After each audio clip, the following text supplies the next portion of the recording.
Muslimen die brengt, warte mal, die sagt immer Muslimen is friedlich. Muslimen is niet friedlich. Die hat die nein. Die richtige Muslimen, die muss alles umbringen außer Muslimen. Die wollen, die steht im Koran, wie dieser Prinz. Herr Prinz hat das. Assalamualaikum warahmatullahi wabarakatuh. Berjumpa kembali di program Ngaji Pinggir Jurang bersama saya Firdaus El Mainuri dan saya Kajito El Kaya nih. Gimana kabarnya Mas Kajito? Alhamdulillah. Alhamdulillah. Kabar baik. Sehat ya? Sehat. Alhamdulillah. Oke, Mas, hari ini kita akan ngaji atau diskusi tentang video yang lagi viral. Jadi ada seorang diaspora di Jerman ya, namanya itu Christina Ginting. Ya, dia membuat pernyataan yang bisa dikatakan provokatif ya. Jadi dalam video yang beredar itu dia menyebut bahwa Islam itu adalah agama yang mayoritas yang tidak menginginkan kedamaian. Ya, pertama, kemudian dia juga bilang bahwa ada perintah membunuh dalam kitab Al-Quran. Ya. Memang dalam Al-Quran kan ada banyak surat ayat yang memerintahkan untuk perang dan semacamnya. Ya. Saya bacakan ayatnya ini, Mas. Bismillahirrahmanirrahim.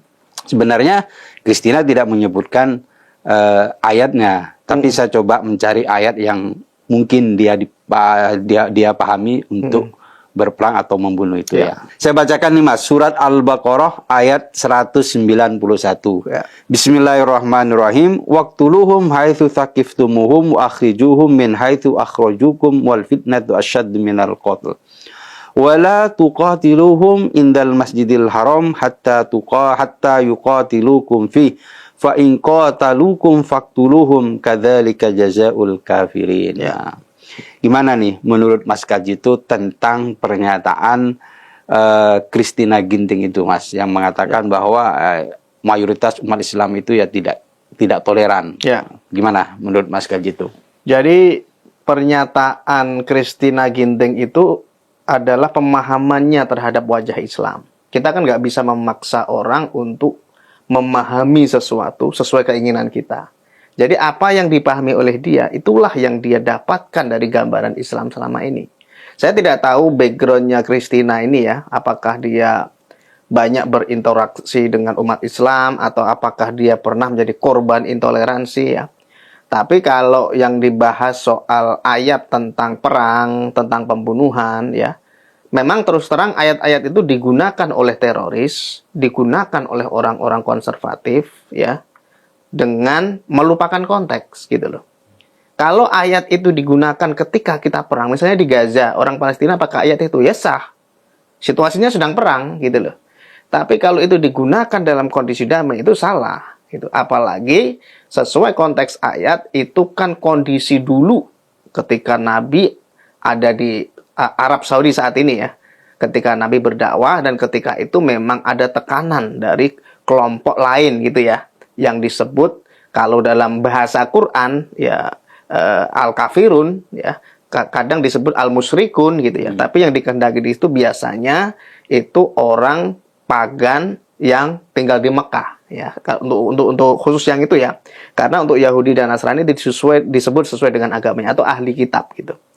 Makanya kita memang nggak bisa menyalahkan Christina, meskipun tidak semua yang dikatakan oleh Christina benar, tapi soal intoleransi itu memang terjadi gitu loh. Ya, itu harus diakui. Ini, Mas, dalam videonya itu juga dia bilang bahwa selama tinggal di Indonesia, agama yang dia tuduhkan itu Islam itu ya, sama sekali tidak mencintai kedamaian, Mas. Ya. Ini kan ini bertentangan dengan survei ya, dari SMRC ya pada tahun 2023 itu. Dalam survei itu disebut bahwa jadi mayoritas umat Islam itu hampir sebesar 61,9% itu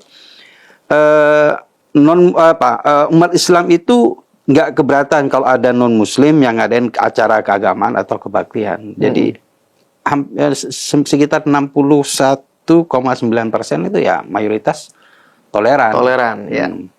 Ya, kalau mengacu angka itu memang secara angka ya, secara hitungan persentase memang lebih besar yang toleran gitu ya. Tapi kalau kita bawa itu ke realitas, ini saya nggak belain Christina ya. Saya nggak hendak menghujat Christina, saya juga nggak hendak membela Christina. Saya ingin melihat kasus ini secara objektif ya. Karena di media sosial, Mas, banyak yang mengkritik Christina itu ya, dianggap di kayak di TikTok, di Instagram semacamnya itu yang menyebut Christina itu ya sebagai pengadu domba dan semacamnya itu. Ya itu bebas. Christina bebas menafsirkan Islam, sementara netizen juga bebas menafsirkan Christina, kan gitu kan. Tapi kan kita harus menempatkan ini secara objektif. Apakah umat Islam intoleran? Ada. Tapi kan nggak semua, gitu ya. Itu dulu. Apakah pernyataan Christina itu seluruhnya benar? Enggak. Tapi ada benarnya juga, harus kita akui. Gitu. Contohnya yang benar yang mana? Yang benar itu memang ada kelompok intoleran di Islam. Bahkan yang paling keras itu ISIS, teroris, yang ngebom mana-mana. Itu ada, itu fakta. Kita nggak boleh menampik fakta itu. Gitu loh. Karena itu dia menyebut Islam itu ya. Tapi itu bukan representasi dari wajah Islam sebenarnya.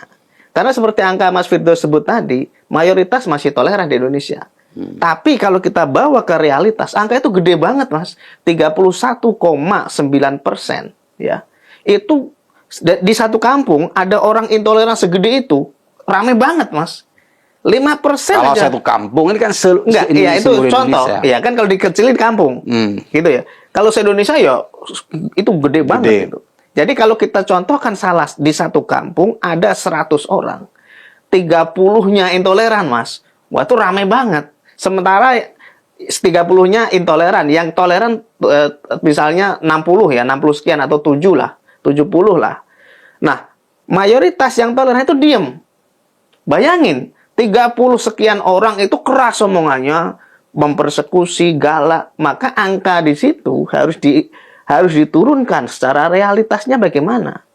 Makanya kalau SMRC menyebut angka toleransi masih tinggi, 60%, 61,9% ya, itu bagi orang yang kalau diwawancara gitu kan, oh dia masih ini, oh ya kita persilakan aja. Kalau ada orang berkegiatan di situ bahkan dikatakan 51% cuman. Ya itu artinya 49% yang terusik. Bayangkan Mas, di satu kampung yang ada 100 orang, ketika ada orang beribadah Nasrani misalnya, umat Kristen sedang berdoa rosario misalnya di satu rumah, itu ada 49% yang protes. 49 orang yang protes.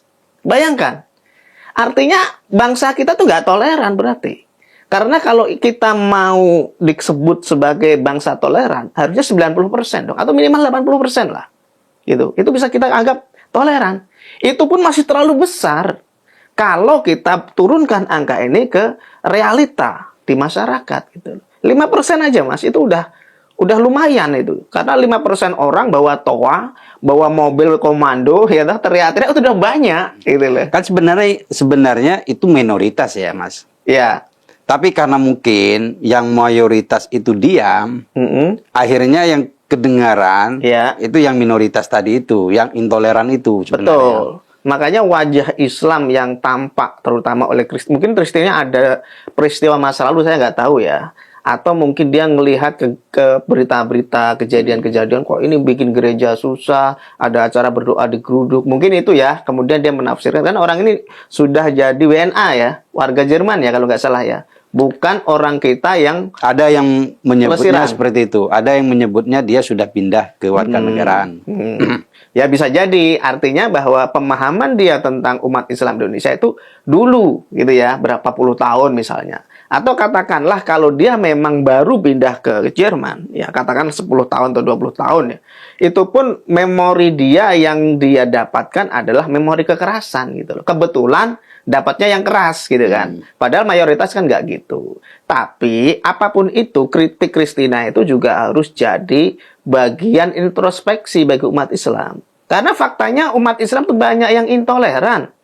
Begini Mas, ada juga yang ada komen-komentar itu Mas. Ya faktanya kan memang di Indonesia itu ada banyak sekali kasus intoleransi terjadi. Ya. Contohnya itu seperti penolakan pendirian rumah ibadah, kemudian penolakan peribadahan, orang yang ibadah diganggu.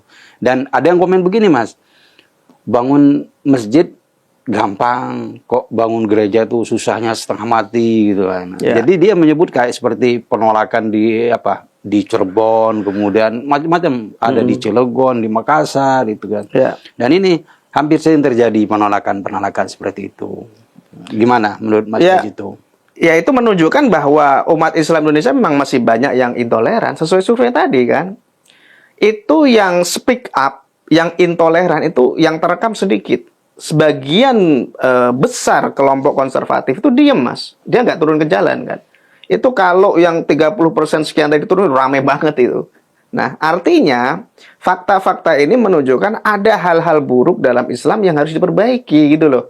Kita nggak membenarkan Kristina, nggak semua ucapannya benar. Oke, tapi sebagian kan benar. Tentang intoleransi itu di fakta kok. Ada banyak gereja yang dipersulit. Jadi proses kesulitan gereja atau rumah ibadah minoritas lain lah. Saya nggak hanya menyebut gereja ya. Bahkan ada masjid di kelompok non-muslim pun dipersulit juga.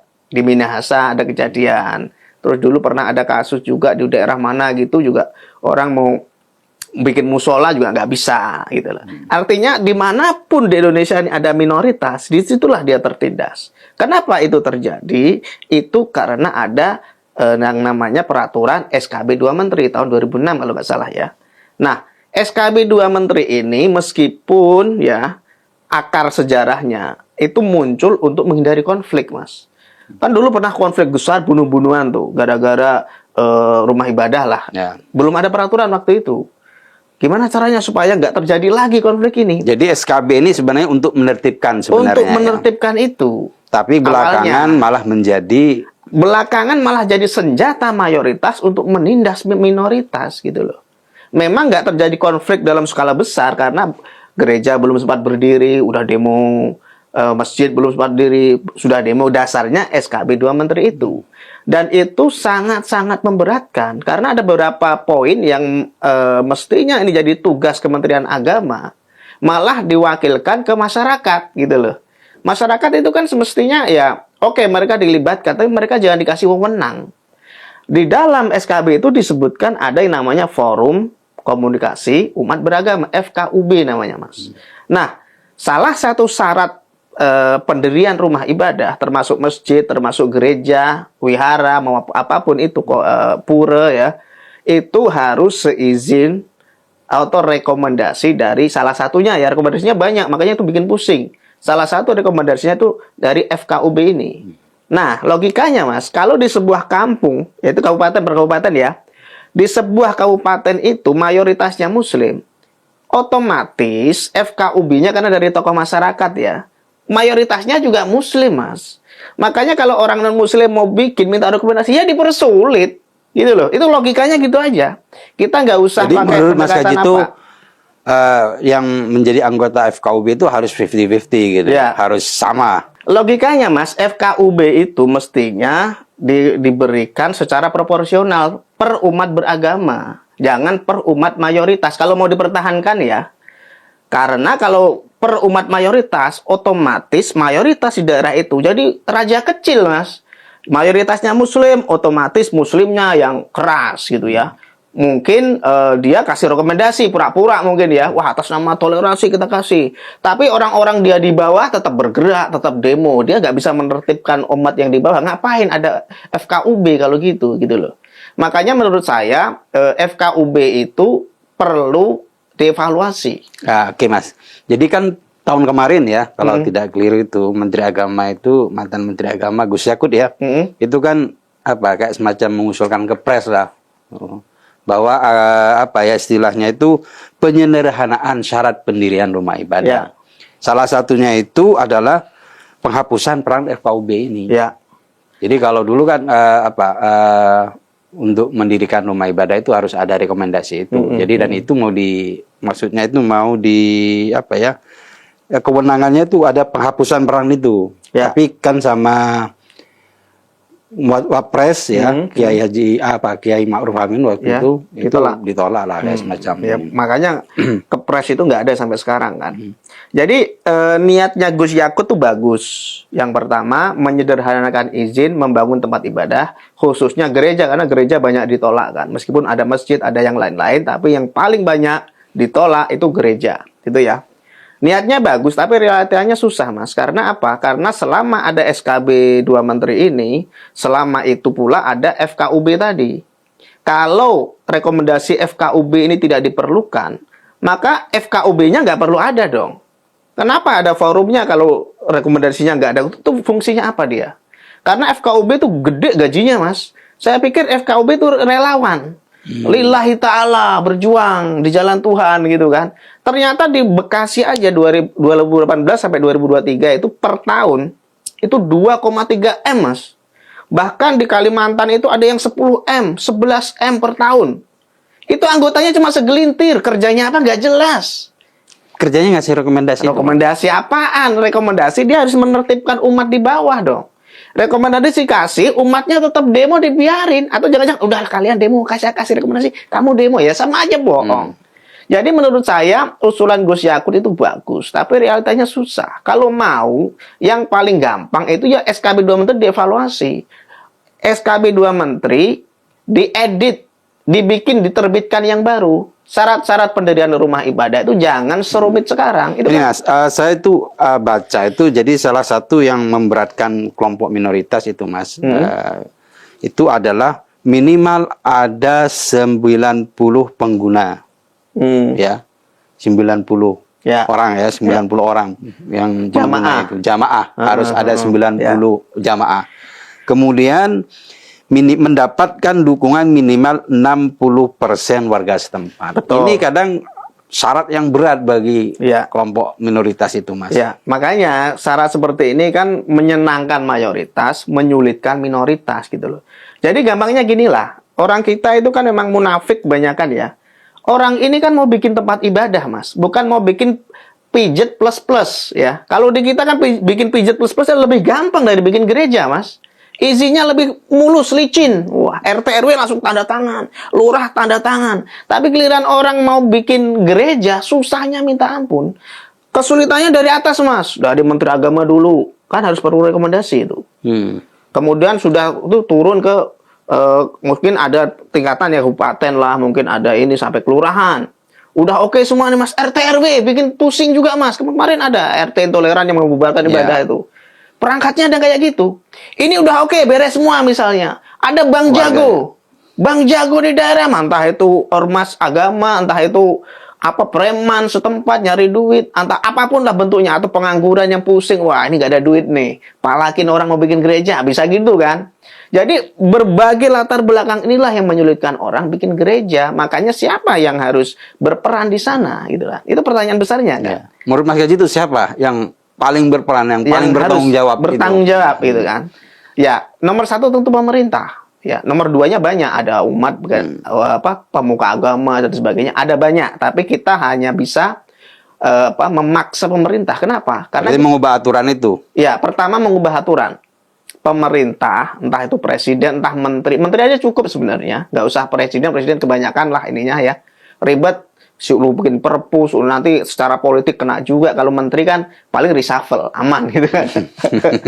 Kalau bikin kebijakan nggak pas, itu tinggal direvisi aja gitu loh. Bisa, tapi kan mereka ogah-ogahan.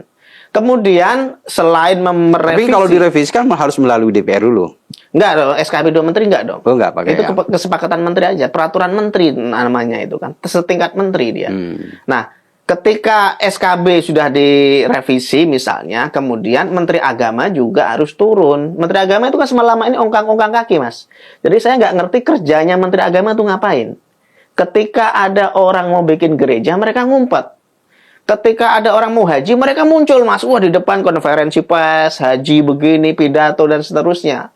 Tapi ketika ada konflik, ngumpet, Mas. Nah, ini kan mestinya nggak gitu. Kamu pemerintah, kamu dibayar gajimu dengan pajak masyarakat, termasuk yang non-muslim. Termasuk orang Kristen yang mau bikin gereja tadi. Makanya kamu harus selesaikan konflik itu. Nah, kalau SKB ini sudah diberesin, Menteri Agama di bawahnya ya sampai kabupaten, turun ke jalan, turun ke bawah, mereka juga harus mengedukasi masyarakat gitu loh. Kalau ada orang mau bikin gereja, terus perlu izin. Kalau memang izin mau dipertahankan ya, kan perlu 60 izin orang. Menteri Agama harus memfasilitasi. Karena begini, Mas, dari pejabat ini udah oke. Terus? Karena masyarakatnya merasa fobia tadi itu Mas, takut. Nah, itu kan harus diluruskan oleh tugas Menteri Agama tuh ngapain? Takut ketika ada mereka melihat rumah ibadah non-muslim, takut. Takut. Ya. Itu harus ditenangkan. Ketika melihat orang non-muslim beribadah juga takut. Itu harus diademkan sama Menteri Agama. Lewat pemuka agama, lewat intelektual, lewat tokoh masyarakat setempat. Tapi kan harus ada unsur pemerintah yang turun. Siapa? Tupoksi siapa ini? Masa yang turun polisi kan nggak mungkin. Masa yang turun tentara nggak mungkin. Masa yang turun Menteri Pertanian nggak nyambung. Menteri Agama. Lewat jejaringnya yang di bawah itu. Kan dia juga membiayai ormas-ormas. Kan ada itu. Dia kerjasama dengan apa gitu ya. Itu kan bisa dilakukan. Kamu jangan ongkang-ongkang kaki. Ini tugasmu. Kan gitu harusnya. Tapi selama ini Kementerian Agama itu nggak ada gunanya. Makanya saya kadang berpikir, udahlah daripada Kementerian Agama nggak ada gunanya, dibubarkan aja. Dibentuk Direktorat Keagamaan di bawah Menteri Kebudayaan. Kayak zaman Belanda aja. Jadi agama itu sub dari kebudayaan gitu. Biar nggak ongkang-ongkang kaki, biar jelas kerjanya gitu loh. Karena kalau dibikin kementerian sekarang pun nggak ada gunanya, buang uang negara, fungsinya nggak jelas gitu kan. Padahal konflik di bawah itu, ya, itu bisa diluruskan sebelum dia menjadi sangat rumit seperti sekarang. Kan rumit sekali itu. Karena kenapa? Karena ada tadi Mas Firdaus bilang ada fobia kalau orang bikin gereja nanti ada kristenisasi gitu kan. Kalau ada orang bikin kegiatan keagamaan nanti takut doa-doanya masuk ke hati umat Islam, terus menggoyahkan iman gitu ya. Kan banyak hal kayak gitu. Padahal faktanya kan nggak gitu. Dan itu yang perlu dijernihkan oleh Menteri Agama. Kalau ada kejadian-kejadian konflik itu pasti ada akarnya. Akarnya di mana? Itu dicari. Kalau ada kelompok konservatif di situ yang bercokol, kelompok konservatif itu yang perlu mendapatkan pencerahan gitu loh. Jangan kamu menyelesaikan konflik ketika eskalasinya sudah luar biasa. Orang sudah demo rombongan bawa spanduk mendemo gereja, baru kamu sibuk turun tangan. Ya susah, Mas. Aturan itu Tapi kan biasanya kayak gitu ada yang menggerakkan, Mas. Ya. Demo-demo kayak gitu kan ada yang menggerakkan gitu kan. Mungkin masyarakatnya mungkin bisa dikatakan toleran. Betul. Tapi karena ada hasutan, ada ini dan akhirnya kan ikut-ikutan, Mas. Betul. Makanya disinilah pentingnya penjernihan gitu ya. Memang bukan tugas pemerintah saja ya, masyarakat juga, yang masyarakat yang toleran, tokoh masyarakat termasuk yang ada di FKUB itu kerjamu ngapain ongkang-ongkang kaki gitu loh. FKUB itu kamu nggak hanya memberikan rekomendasi, kamu digaji kok, ternyata saya pikir itu dulu gratis, Mas. Nah, itu kan mestinya bisa ditertibkan, bisa dilerai gitu ya. Kalau memang FKUB-nya itu berperan aktif. Tapi kalau mereka hanya ongkang-ongkang kaki, makan gaji buta, hanya bikin rekomendasi kalau orang minta aja, ya ngapain negara keluar miliaran per tahun gitu loh untuk menggaji orang ongkang-ongkang kaki ini gitu. Mendingan tuh dibubarin aja, Menteri Agama lebih diturunkan ke bawah. Kalau selama ini misalnya saya nggak tahu apakah dia sampai ke kecamatan Menteri Agamanya. Kalau nggak sampai, dibikinlah sub Menteri Agama kabupaten, kan pasti ada provinsi, kabupaten, ada di kecamatan. Kalau masih ada anggaran lagi, dibikin sampai ke desa. Tugasnya apa? Ya tugasnya kayak Babinsa gitu ya. Polisi kan ada, tentara kan ada, itu yang urusan masyarakat itu kan. Menteri Agama juga harus ada dong, sampai ke bawah-bawah. Kalau ada kelompok konservatif yang mau demo gereja, dia harus turun. Dia harus menenangkan, memberikan pencerahan sebagai pemerintah. Selama ini itu nggak terjadi. Itulah kenapa Menteri Agama itu nggak ada gunanya di Karena Indonesia. kadang gini, Mas, di daerah-daerah itu kadang kalah power, Mas. Kalah power dengan kelompok-kelompok intoleran itu. Loh, kok negara bisa kalah power itu loh? Itu Takut gimana kadang ceritanya? untuk mengadakan ini ada desakan dari kelompok-kelompok ini kan mereka. Selama ini kan gini, Menteri Agama itu biasanya diambil dari ormas keagamaan terbesar, biasanya NU biasanya. Kalau saya yang terakhir saya nggak tahu dia NU atau bukan ini. Siapa? Nasaruddin ini. Nasaruddin Umar, saya nggak tahu apakah dia NU atau bukan, tapi sepertinya NU ya. Kita anggaplah dia NU gitu ya. Nah, mestinya kan dia punya jaringan NU sampai ke bawah kan. Sebagai Menteri Agama, sebagai orang NU, dia mestinya punya power. Masa NU kalah sama FPI misalnya, NU kalah sama HTI, kan lucu sekali. Dia punya power sebagai pemerintah, dia punya power sebagai orang NU misalnya, yang jaringannya sangat kuat, sangat terbesar, ormas keagamaan terbesar di Indonesia, bahkan mungkin di dunia, dia mestinya kan bisa gitu loh. Tapi itu yang nggak saya lihat di Kementerian Agama, mereka tuh nggak punya program ke depan. Indonesia itu mau gimana ya? Intoleransi tadi seperti dicatat SMRC tadi sangat besar sekali. Itu besar loh Mas. Angkanya mungkin lebih besar yang toleran, tapi faktanya itu sudah mengerikan. 30-40% orang intoleran itu sudah sangat miris. Dan itu yang harus diatasi oleh pemerintah, bukan hanya ongkang-ongkang kaki, bukan hanya diam-diam aja, membiayai FKUB sedemikian besar, tapi nggak ada fungsinya. Itu sungguh sangat disayangkan, Mas. Terakhir nih, Mas Kajito, apa nasihat Mas Kajito untuk umat Islam yang masih panas atau kejang-kejang melihat rumah ibadah non-Muslim, atau melihat panas melihat ibadahnya orang non-Muslim lah. Apa sih nasihatnya? Biar mereka tuh adem gitu maksudnya. Betul. Nggak panasan. Ya, menurut saya kita umat Islam itu harus mencontoh Nabi Muhammad. Jelas itu. Nabi Muhammad itu paling toleran, paling pengasih, ya. Paling peka. Bahkan ada seorang Yahudi perempuan buta disuapin tiap hari di pasar itu. Tiap hari pula dia maki-maki Nabi Muhammad. Tiap hari disuapin terus. Sampai Nabi meninggal, orang tua Yahudi disuapin sama Abu Bakar kalau nggak salah. Kemudian dia, loh, ini siapa? Kamu kok kasar banget? Yang biasa nyuapin saya kemana? Yang biasa nyuapin kamu sudah meninggal. Namanya Muhammad. Kaget dia. Orang yang dia maki-maki tiap hari, tapi begitu kasihnya sama dia, nyuapin setiap hari. Harusnya begitu Muslim. Jangankan memaki, sekedar mendirikan gereja, ada orang panas. Kamu niru siapa? Kamu niru Abu Lahab atau niru Nabi Muhammad gitu loh.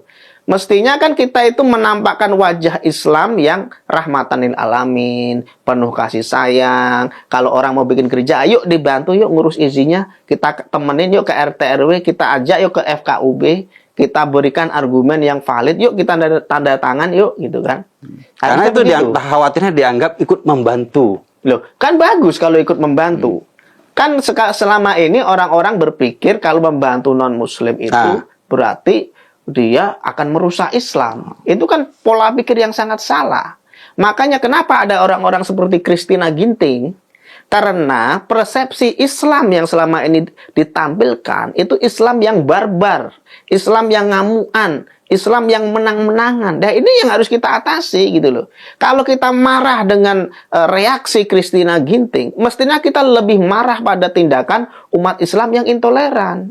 Kenapa kamu begitu bodohnya? Kenapa kamu begitu bebalnya sehingga menghalangi umat non-Muslim mendirikan rumah ibadah, melakukan peribadatan di rumahnya? Kenapa kamu begitu bodohnya sehingga image gambaran umat Islam itu seperti yang digambarkan oleh Christina Ginting? Kalau kamu nggak mau ada orang seperti Christina Ginting yang menggambarkan Islam begitu barbar di Indonesia, sikapmu juga jangan seperti Abu Lahab dan Abu Jahal dong. Kamu juga harus meniru Nabi Muhammad yang pengasih, penyayang, mau dimaki, mau diludahin, orang tetap disayang, ya, disapa, dihormati. Mestinya begitu. Jangan sampai seperti sekarang ketika ada Christina Ginting baru kemudian kamu maki-maki semua orang terus cuap-cuap, ada MUI ngomong Islam tuh nggak gitu lah. Tapi faktanya di bawah di lapangan bikin gereja susah kok. Ini harus diatasi. Kamu jangan hanya cuap-cuap, tapi kamu tidak mengamalkan ajaran Nabi untuk toleran terhadap non-Muslim di sekitarmu. Kira-kira gitu, Mas. Semangat sekali, Mas Kajito. Harus semangat. Terima kasih, Mas Kajito. Sama-sama, Mas. Penonton Cokro TV, demikian ngaji pinggir jurang kali ini. Kami hanya ingin mengajak Anda melihat isu atau persoalan keislaman dari berbagai sudut pandang, dari beragam penafsiran, agar kita tidak terjebak pada pemikiran yang sempit dan kaku, yang mudah menyalahkan dan mengkafirkan kelompok lain. Mari kita jaga kerukunan, hargai perbedaan. Wassalamualaikum warahmatullahi wabarakatuh.